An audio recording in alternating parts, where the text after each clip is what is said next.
Today I'll be narrating a story, and as the story progresses, I want to see if you can guess who the story is about.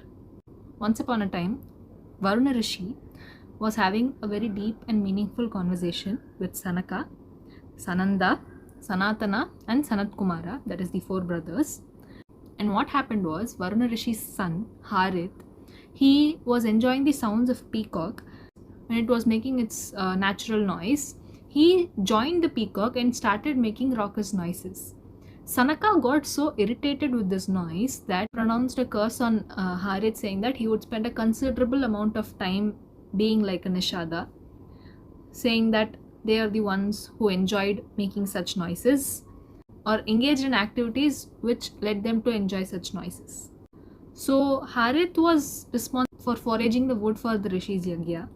So what he did was, eventually during the course of performing his duties, he eventually befriended the Nishadas, and due to their company his habits changed, his behavior changed, his demeanor changed, and even his eating habits, his clothing style, his lifestyle on the whole changed, became very similar to that of the Nishadas. Eventually what happened was, he ended up marrying a Nishada, a huntress, and they even produced multiple children together. To support his familial needs, Harith resorted to dacoity for bringing food to his family.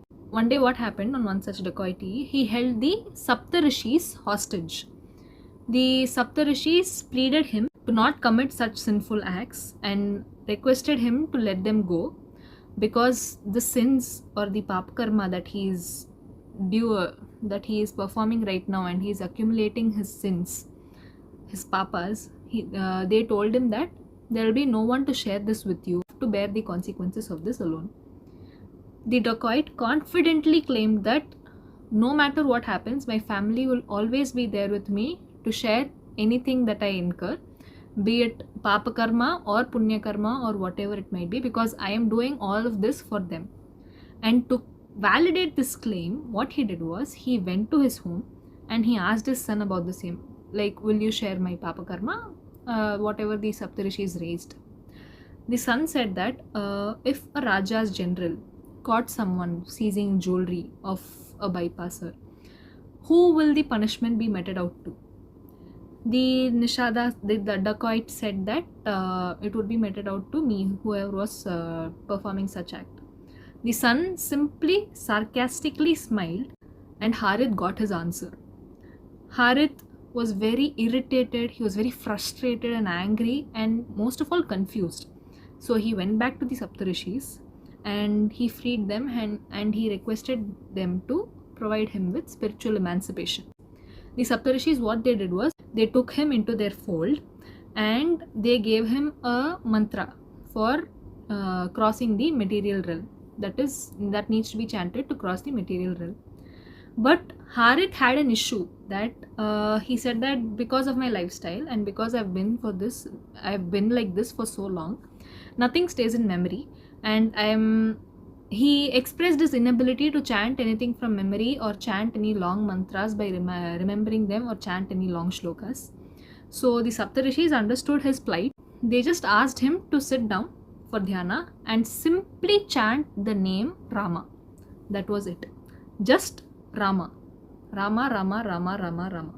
That is all he had to do. So Harith was very happy that all he had to do was just chant a name.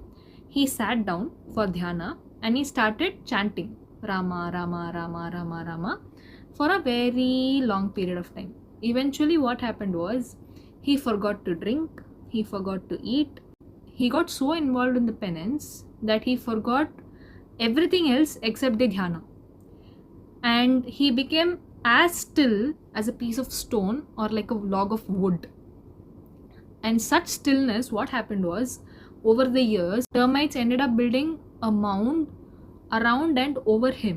He was so involved in his penance and he did not realize any of this. Brahma became so happy with the penance, he became so impressed that he came down to the spot of the anthill and he sprinkled some divine waters on the anthill, and eventually it came down, revealing a puny yet very resplendent man. And Brahma gave him the boon that since you have chanted the name Rama and you have emerged from a Valmika. That is, an ant hill is called a Valmika. It is a sort of rebirth for you. You have let go of your past life, and this is a rebirth for you. So from now on, you will be known as Valmiki to the world. That is the one who is born from the ant hill. Harith repented his past actions, and Brahma simply said that contemplate on Rama's life and this will be the cure to your sin. That is all Brahma said. Now there is an interesting fact associated with this story.